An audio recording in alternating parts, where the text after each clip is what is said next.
మన ఫాలోవర్స్ కి సబ్స్క్రైబర్స్ కి నేను చెప్పేది ఏంటి అంటే ఎవరు ఏమనుకుంటారో అని ఆలోచించకండి. మనం చేసే దాంట్లో తప్పు లేనప్పుడు ఎవరు ఏమనుకున్నా కానీ వాళ్ళని పట్టించుకోకుండా మీరు ముందుకు వెళ్ళండి. కన్ఫామ్ గా మీకు సక్సెస్ అనేది ఏదో ఒక రోజు వచ్చేస్తుంది. హార్డ్ వర్క్ చేయండి ఫస్ట్. ఈ రోజు నేను వీడియో పెట్టాను, నాకు రేపు వ్యూస్ రావాలి అంటే అస్సలు రాదండి. మీరు ట్రై చేస్తూ ఉండండి. ఓ 1 మంత్ చేయండి, 1 ఇయర్ చేయండి, 2 ఇయర్స్ చేయండి. ఎంతో మంది పెద్ద పెద్ద క్రియేటర్స్ కూడా ఎన్ని ఇయర్స్ కష్టపడితే వచ్చిన కష్టం అండి ఇప్పుడు వాళ్ళు చేసుకున్నది. సో మీరు వాళ్ళని వీళ్ళని కంపేర్ చేసుకోకుండా వాళ్ళేమంటారో వీళ్ళేమంటారో అనుకోకుండా ఇప్పటికిప్పుడే స్టార్ట్ చేయండి.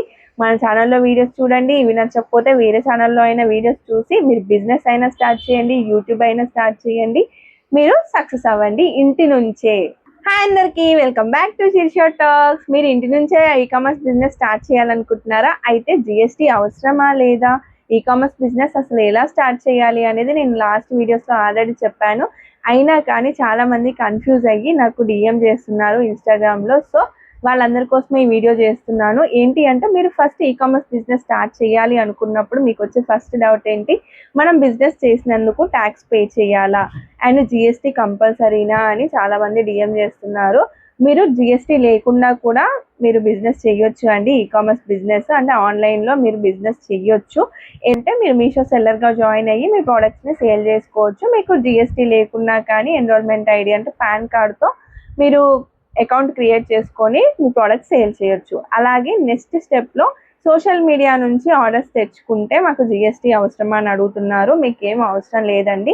మీకు 40 lakhs కన్నా ఎక్కువ ఇన్కమ్ జనరేట్ అవుతున్నప్పుడు మీరు జిఎస్టీ తీసుకోవాలి. అంతకంటే తక్కువ ఉన్నప్పుడు మీకేం జిఎస్టీ అవసరం లేదు. బట్ మీరు ఫ్లిప్కార్ట్, అమెజాన్ ఇలాంటి ప్లాట్ఫామ్స్లో మీరు సేల్ చేయాలనుకుంటే అంటే ఈ కామర్స్ బిజినెస్ స్టార్ట్ చేయాలి అనుకుంటే కనుక మీకు జిఎస్టీ అవసరం అవుతుంది.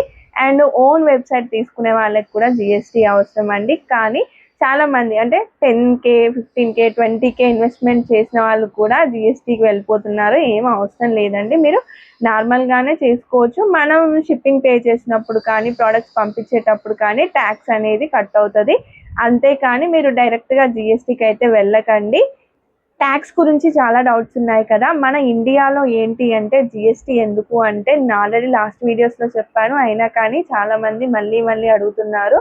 మనం ఇండియాలో ఏ ప్రోడక్ట్ని బై చేసినా ఆర్ సెల్ చేసినా మనమైతే గవర్నమెంట్కి ట్యాక్స్ పే చేయాలి.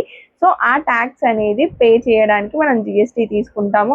ఒకవేళ మనం జిఎస్టీ తీసుకోకున్నా కానీ మన పాన్ కార్డ్ డీటెయిల్స్ ఇస్తే కనుక వాళ్ళు అక్కడ నుంచి మన ట్యాక్స్ అనేది కట్ చేసుకుంటారు. అలా ఉంటుంది. అండ్ చాలా మంది స్టార్ట్ చేద్దాం అనుకుంటున్నారు కానీ ఈ జిఎస్టీ దగ్గరే ఆగిపోతున్నారు. అస్సలు ప్రాబ్లం ఏమీ లేదండి. మీరు సోషల్ మీడియా నుంచి ఆర్డర్స్ తెచ్చుకుంటే మీకు జిఎస్టీ ఏం అవసరం లేదు. అంటే మీరు ఇన్స్టాలో రీల్స్ పోస్ట్ చేసి కానీ, ఫేస్బుక్లో పోస్ట్ చేసి కానీ, వాట్సాప్ నుంచి కానీ, డైరెక్ట్గా యూట్యూబ్ నుంచి కానీ మీరు ఆర్డర్స్ తెచ్చుకుంటే ఎలాంటి ప్రాబ్లం ఉండదు. మీరు జిఎస్టీ లేకుండా సేల్ చేసుకోవచ్చు. చెప్పాను కదా, 40 lakhs టర్న్ ఓవర్ అవుతేనే మీ ఇన్కమ్, మీకు జిఎస్టీ అయితే అవసరం ఉంటుంది. సో ఎలాంటి ప్రాబ్లం లేదు. వెంటనే స్టార్ట్ చేయండి బిజినెస్. మీరు స్టార్ట్ చేస్తేనే కదా అందులో ఉండే మిస్టేక్స్ ఏంటి, మనం ఏం నేర్చుకోవాలి, ముందుకు ఎలా వెళ్ళాలి అని తెలిసేది. మీరు అసలు ఒక స్టెప్ వేయకుండానే అక్కడే ఉండి ఆలోచిస్తే ఇంకా అక్కడే ఉంటారండి. మన ఛానల్లో చాలా వీడియోస్ ఉన్నాయి, ఈ కామర్స్ బిజినెస్ గురించి ఉన్నాయి, మీషో గురించి ఉన్నాయి. సో ఒకసారి వెళ్ళి చూసి నేర్చుకొని స్టార్ట్ చేయండి.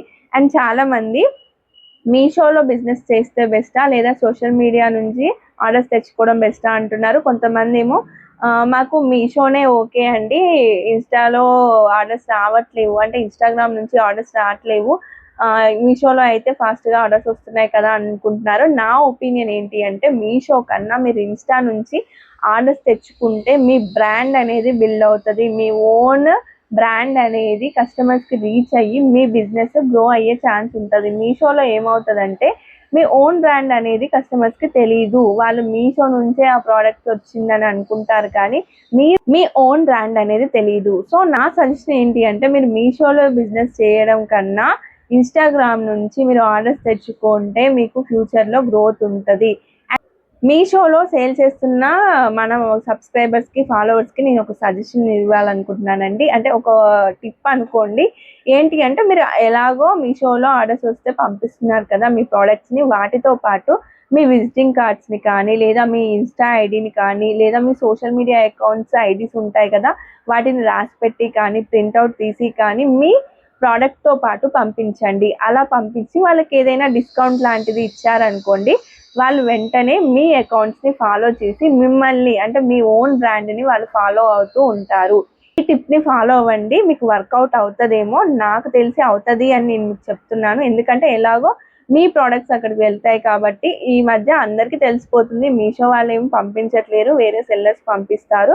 ఆ సెల్లర్స్ కూడా మనలాంటి వాళ్ళే అని వాళ్ళకి కూడా తెలుస్తుంది, కస్టమర్స్కి కూడా తెలుస్తుంది. ఒకప్పుడు మీషో వాళ్ళే పంపించే వాళ్ళేమో అనే అపోహలో ఉండేవాళ్ళు. బట్ ఇప్పుడైతే అందరికీ క్లారిటీ ఉంటుంది, ఎందుకంటే సోషల్ మీడియా ఫాస్ట్గా గ్రో అవుతుంది, అందరూ సోషల్ మీడియాలోనే ఉంటున్నారు. సో సెల్లర్స్ ఎవరు, అలాగే మీషో వాళ్ళు పంపిస్తారా, ఫ్లిప్కార్ట్లో అమెజాన్లో ఎలా ఉంటుంది అన్నీ తెలుసుకుంటూనే ఉంటున్నారు కాబట్టి వాళ్ళకి కూడా ఒక ఐడియా ఉంటే మిమ్మల్ని వచ్చి వెంటనే ఫాలో అవుతారు. అక్కడ నుంచి మీకు ఫాలోవర్స్ పెరుగుతారు, మీకు ఇక్కడ నుంచి డైరెక్ట్గా ఆర్డర్స్ వచ్చే ఛాన్సెస్ కూడా ఉంటాయి. అండ్ రిటర్న్స్ కూడా తక్కువ అయ్యే ఛాన్స్ ఉంటాయి. ప్రీపెయిడ్ చేయించుకోండి, ఇన్స్టాగ్రామ్ నుంచి ఆర్డర్స్ వచ్చే వాళ్ళకి చెప్తున్నాను. అండ్ ఒక్క రోజులోనే మీ వీడియో వెంటనే వైరల్ అయిపోయి మీకు ఆర్డర్స్ వస్తాయని అస్సలు మీరు అనుకోవద్దు. ఎందుకంటే ఇప్పుడు ఏ రోజు ఏ వీడియో వైరల్ అవుతుందో మనకైతే తెలియదు కదా. సో మీరు వీడియోస్ పోస్ట్ చేస్తూనే ఉండండి, మీ ప్రోడక్ట్స్ పెడుతూనే ఉండండి. ఏదో ఒక రోజు ఒక్క వీడియో వైరల్ అయినా మిగతా వీడియోస్కి కూడా వ్యూస్ వచ్చి ఆ ప్రోడక్ట్స్ కూడా సేల్ అయ్యే ఛాన్స్ ఉంటుంది. అస్సలు డిసప్పాయింట్ అవ్వకుండా ఇన్స్టాలో ట్రై చేయండి. ఇన్స్టాగ్రామ్లో చాలామంది రీల్స్ అప్లోడ్ చేయడానికి ఎలా అని అడుగుతున్నారు కదా. సో ఆ వీడియో కూడా మనం అప్లోడ్ చేసాము, మన ఛానల్లోనే ఉంది, ఒకసారి చూడండి. ఒకవేళ మీకు ఆ వీడియో అర్థం కాలేదంటే కామెంట్ చేయండి, నేను ఇంకా క్లియర్గా ఒక వీడియో చేసి అప్లోడ్ చేస్తాను. సో మీరు ఇన్స్టా నుంచే చెయ్యండి, అది నా ఓన్ ఒపీనియన్ అండ్ మీకు సజెషన్ కూడా ఇస్తున్నాను. ఎవరికైతే ఓకే అనుకుంటున్నారో వాళ్ళు చెయ్యండి. అండ్ చాలామంది మీషోలో రిటర్న్స్ ఎక్కువగా వస్తున్నాయి అంటున్నారు, అండ్ ఇంకొంతమంది ఆర్డర్స్ రావట్లేవు అంటున్నారు. కొంతమంది ఏమో బ్యాంక్ డీటెయిల్స్ పెండింగ్ అని వస్తుంది అని నాకు డిఎం చేస్తూనే ఉన్నారు ఇన్స్టాగ్రామ్లో. వాళ్ళకి రిప్లైస్ ఇస్తున్నాను, బట్ దానికి సంబంధించి నేను ఒక సపరేట్ వీడియో అయితే చేస్తాను. ఆల్రెడీ మన ఛానల్లో వీడియోస్ ఉన్నాయి, బట్ ఆ వీడియోస్ చూడకుండానే డిఎం చేస్తున్నారు. నేను ఆ వీడియోస్ చూడమన్నా కానీ వాళ్ళకి ఎక్కడున్నాయో తెలియట్లేదు అంటున్నారు. ఎందుకంటే థంబ్నెయిల్స్లోనే అన్నీ చెప్పలేము కదా మనము, అందుకే థంబ్నెయిల్స్ చూసి ఆగిపోకుండా అన్ని వీడియోస్ చూడండి అని అంటున్నాను, అయినా కానీ చూడట్లేరు. సో నేనేమనుకుంటున్నానంటే థంబ్నెయిల్లో ఏముంటుందో అదే టాపిక్ మీద వీడియోలో మాట్లాడదాం అనుకుంటున్నాను. ఏంటి అంటే ఆ టాపిక్ ఉంటుంది, బట్ ఆ టాపిక్తో పాటు చాలా టాపిక్స్ చెప్పేశాను ఆ వీడియోస్లో, కానీ థంబ్నెయిల్ చూసి ఆ వీడియో లేదండి అని అంటున్నారు. సో నేనేమనుకుంటున్నాను అంటే థంబ్నెయిల్లో ఏ టాపిక్ ఉంటుందో ఆ టాపిక్ మాత్రమే మాట్లాడదాం అనుకుంటున్నాను నెక్స్ట్ వీడియో నుంచి అయినా. ఏంటి అంటే ఇప్పుడు ఒక 15 మినిట్స్ వీడియో చేస్తాము, ఆ 15 మినిట్స్ వీడియోలో చెప్పిందంతా థంబ్నెయిల్లో పెట్టాలంటే కుదరదు కదా. సో చూడండి, అన్ని వీడియోస్ చూస్తేనే మీకు ఐడియాస్ వస్తాయి. అండ్ నిన్న నేను ఒక వీడియో పోస్ట్ చేశాను కదా, మనకు 4000 సబ్స్క్రైబర్స్ ఉన్నా కానీ ట్యాగ్ ప్రోడక్ట్ అనే ఆప్షన్ అయితే వచ్చింది. అంటే మీషో క్రియేటర్ క్లబ్లో చేసినట్టుగా, విష్ లింక్ ఈ యాప్స్లో చేసినట్టుగానే మనకు డైరెక్ట్గా యూట్యూబ్లో నుంచే ఆప్షన్ ఉంటుంది. సో మనకైతే 4000కే ఎనబుల్ చేశారు, కొంతమందికి 10,000 అయ్యాక చేశారని క్రియేటర్స్ చెప్పారు అని అంటున్నాను కదా. సో మనకైతే తొందరగానే యాక్టివేట్ అయింది. సో మీరు కూడా లేట్ చేయకండి. యూట్యూబ్ స్టార్ట్ చేయాలి అనుకుంటున్న వాళ్ళు వెంటనే స్టార్ట్ చేయండి. ఏదైనా న్యూ కంటెంట్ గురించి ఆలోచించండి. ఏ కంటెంట్ లేకపోతే మీకు పిల్లలు ఉంటారు కదా, వాళ్ళ వీడియోస్ పెడుతూ మీరు రెగ్యులర్గా ఏం పనులు చేస్తారో అవైనా పెట్టండి. అండ్ మన ఫాలోవర్స్కి సబ్స్క్రైబర్స్కి నేను చెప్పేది ఏంటి అంటే ఎవరు ఏమనుకుంటారో అని ఆలోచించకండి. మనం చేసే దాంట్లో తప్పు లేనప్పుడు ఎవరు ఏమనుకున్నా కానీ వాళ్ళని పట్టించుకోకుండా మీరు ముందుకు వెళ్ళండి. కన్ఫామ్గా మీకు సక్సెస్ అనేది ఏదో ఒక రోజు వచ్చేస్తుంది. హార్డ్ వర్క్ చేయండి ఫస్ట్. ఈ రోజు నేను వీడియో పెట్టాను, నాకు రేపు వ్యూస్ రావాలి అంటే అస్సలు రాదండి. మీరు ట్రై చేస్తూ ఉండండి. 1 మంత్ చేయండి, 1 ఇయర్ చేయండి, 2 ఇయర్స్ చేయండి. ఎంతోమంది పెద్ద పెద్ద క్రియేటర్స్ కూడా ఎన్ని ఇయర్స్ కష్టపడితే వచ్చిన కష్టం అండి ఇప్పుడు వాళ్ళు చేసుకున్నది. సో మీరు వాళ్ళని వీళ్ళని కంపేర్ చేసుకోకుండా, వాళ్ళేమంటారో వీళ్ళేమంటారో అనుకోకుండా ఇప్పటికిప్పుడే స్టార్ట్ చేయండి. మన ఛానల్లో వీడియోస్ చూడండి, ఇవి నచ్చకపోతే వేరే ఛానల్లో అయినా వీడియోస్ చూసి మీరు బిజినెస్ అయినా స్టార్ట్ చేయండి, యూట్యూబ్ అయినా స్టార్ట్ చేయండి, మీరు సక్సెస్ అవ్వండి ఇంటి నుంచే. థ్యాంక్ యూ అండి ఇంతగా సపోర్ట్ చేస్తున్నందుకు. అండ్ మన ఛానల్కి ఫస్ట్ టైం వచ్చినట్లయితే వెంటనే సబ్స్క్రైబ్ చేసుకోండి, లైక్ చేసి షేర్ చేసి హైప్ బటన్ ప్రెస్ చేసి వెళ్ళండి. హైప్ పాయింట్స్ ఉంటే మనలాంటి ఇంకొంతమందికి ఈ వీడియో షేర్ అవుతుంది, వాళ్ళకి కూడా యూజ్ అవుతుంది. Thank you.